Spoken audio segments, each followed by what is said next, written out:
Assalamualaikum Pak Sugeng. Waalaikumsalam Selamat warahmatullahi malam. wabarakatuh. Selamat malam. Malam ini cuaca cerah. Bapak Sugeng ini sehat walafiat ya. Sehat, sehat, sehat. Iya. Amin, barakallah. Saya Nur Hasim dari pariwisata Tulungagung Explore atau dikenal dengan Tulungagung Explore. Ini kita ngomong dengan terkait pendidikan. Sebelumnya Pak Sugeng perkenalkan diri Pak dari Nama saya Pak Sugeng Sutisno. Saya Ketum LTKP 2HI, Lembaga Pengaksekusi dan Pemantau Penegak Hukum Indonesia. Iya. Ini kita ngobrol-ngobrol terkait pendidikan Tulungagung ya Pak Sugeng ya. Iya, iya. Ya, perspektif pendidikan Tulungagung dalam rangka untuk menuju Tulungagung maju. Apa pendapat Pak Sugeng terkait pendidikan Tulungagung saat ini? Terkait pendidikan yang namanya wawasan wiyata mandala itu antaranya lingkup sekolah ya, guru, terus siswa, orang tua siswa, dan masyarakat itu harus sinergi, salah satunya dan satu contohnya media LSM, karena ini semua kan kayak media kan yang artinya mengekspos mencerdaskan anak bangsa, bukan memberi edukasi. Namun kenyataan di lapangan sinergian itu tidak ada. Jadi jika ada awak media datang, itu di situ dihalang-halangi, kayak di portal, itunya ditutup, ditanya ini kan berarti kurang sinergi. Nah, kesinergian itu yang perlu kita bangun. Jadi tidak menjadikan miss, karena media itu sebagai jurnalis itu sebagai kontrol sosial, menyajikan berita dan mencari berita untuk mencerdaskan anak bangsa. Ya, LSM sebagai monitoring agar kinerja di pendidikan maupun guru, AS, dan kepala sekolah bisa terkontrol. Nampaknya sekolah ini makin kesini makin otoriter. Ya, Gimana menurut? nah, keotoriteran itu ada sesuatu yang disebut karena kurang sinergi tadi. Jadi tidak ada kefamiliaran, tidak ada ketransparan, sehingga menjadikan orang itu takut atau gimana, sehingga bikin sistem atau teknis yang seperti itu. Gitu. Jadi otoriteran itu ada menunjukkan sesuatu yang disembunyikan atau sesuatu yang tidak boleh transparan. Nah ini di sini nih, ketransparanan itu kan dibutuhkan ya untuk masyarakat, media, orang tua siswa dan lain-lain. Itu harus sinergi. Ya. Gitu. Dan juga ada komite. Ya termasuk komite itu harus sinergi. Ya. Namun kesinergian itu sementara ini belum nampak. Ya. Makanya banyak-banyak masalah-masalah. Ya. Di situ itu karena kurang kesinergian dan kurang memahami. Ini Pak Sugeng, kita nanti akan membahas terkait keotoriteran sekolah zaman now. Ya, ini mulai otoriter ya. Ya. Nanti sebelum kita lanjut ke situ dan hal-hal yang lain keterkaitan nanti juga DPRD Tulungagung, DPRD Jawa Timur, Dewan Pendidikan nanti korelasinya seperti apa nanti kita jelaskan nanti Pak Sugeng ya. Ya. Oke, kita minum dulu Pak Sugeng ya. Ya.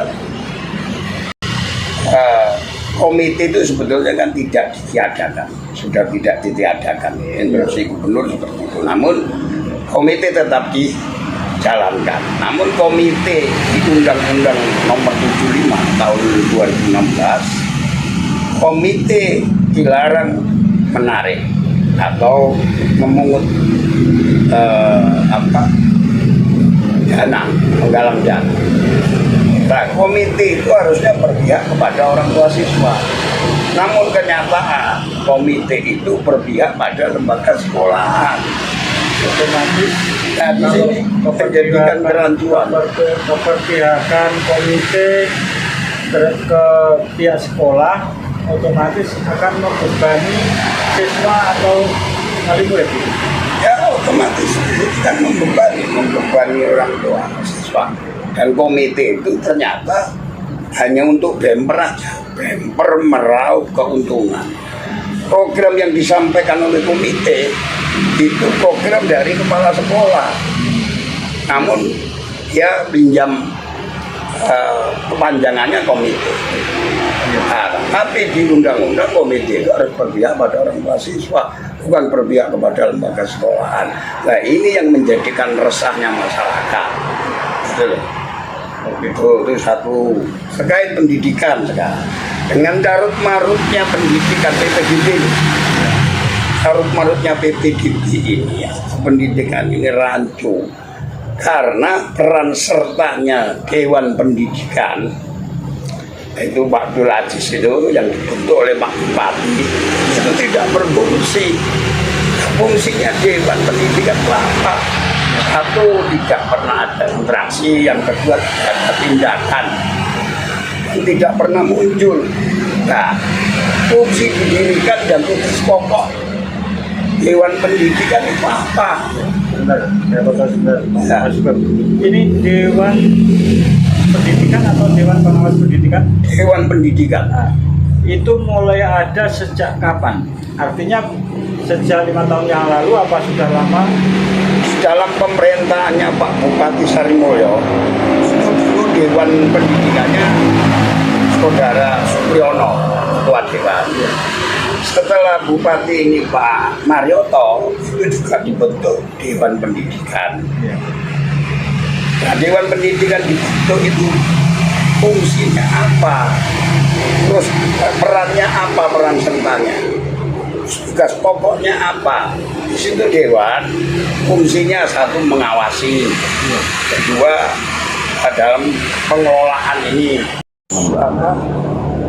Handar Beni juga memberi petua-petua agar tidak carut marut seperti ini. Padahal di situ kan ada perannya Komisi A, kan gitu. Di atasnya ada Komisi E, ada lagi namanya Komnasdik, gitu ya, Komisi Nasional Pendidikan. Ini perannya kok tidak muncul dengan kecarut marutan ini. Jadi ada Komnas Pendidikan di daerah, ada apa tadi? Dewan Pendidikan. Ini keterkaitan apa sih? Ya keterkaitan lah semua. Karena itu dibentuk berarti kan harus difungsikan. Ya.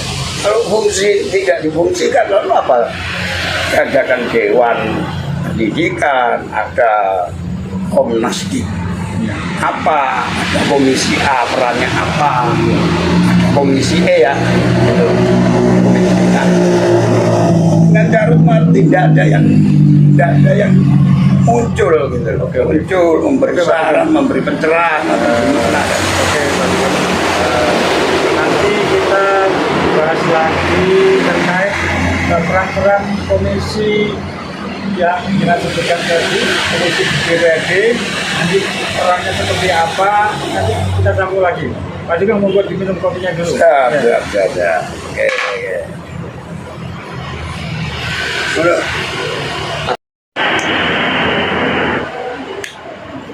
Pak Sugeng, ini peran dari Komisi A DPRD Tulungagung juga Komisi E DPRD Jawa Timur dalam dunia pendidikan Tulungagung seperti apa?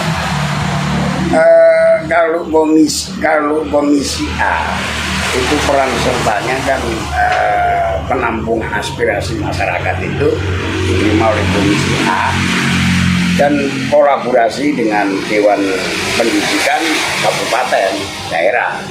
Nah, karena yang daftar sekolah ini kan juga warga atau rakyat Tulungagung, warga Kap Tulungagung. Jadi anunya ke ini ke Dewan Pendidikan dan Kapolwato dan Komisi A itu peran sertanya. Karena yang mengelola, yang mengawasi, yang mengembangkan ini peran sertanya karena pengelolaan APBD-nya daerah. Itu kalau Komisi A. Namun sementara ini tidak ada itu seperti itu. Ini kayaknya tidak berfungsi. Adanya Komisi A, adanya Dewan Pendidikan, tidak fungsi.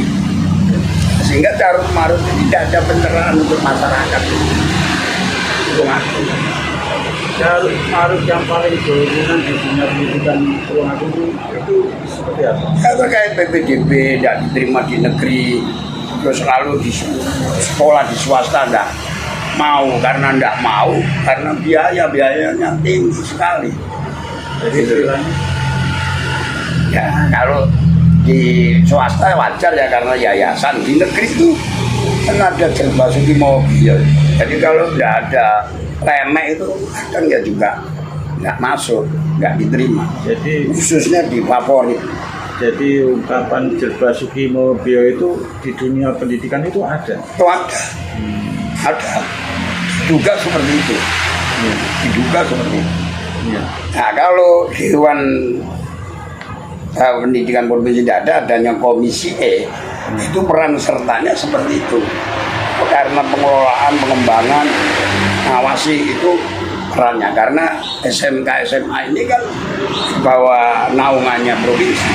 Jadi Komisi E harus berperan, namun juga tidak berfungsi. Jadi masyarakat bingung kemana mengadunya, kemana aspirasi ini sampai tidak nyampe. Nah kadang yang di daerah juga menyatakan, wah ini bukan kewenangan kami, ini kewenangannya provinsi. Nah, di provinsi, wah ini bukan kewenangan kami karena yang daftar bukan orang provinsi, orang daerah. Itu jadi saling maran gitu, ya, lempar batu sembunyi tangan. Namun dua-duanya ini tidak berfungsi. Dengan adanya dibentuk Dewan Pendidikan maupun Komisi E maupun Komisi A tidak ada fungsi. Ya, termasuk Dewan Pendidikan juga ada. Tidak berfungsi. Untuk memaksimalkan fungsi Dewan Pendidikan, Dia harus ikut berperan serta, harus turun memberi pencerahan, memberi ini, ngawasi, ikut mengembangkan dan begitu. Namun pengembangan tidak, pengawasan tidak, pengelolaan dibiarkan. Nah, jadi pembiaran. Nah, kalau sesuatu itu ada yang mengatur, itu mungkin tertata. Ini nggak ada yang ngatur, jadi lihat. oke Pak. Kita nanti akan bahas lebih lanjut. Siap. Silakan merokok dulu Pak. Siap.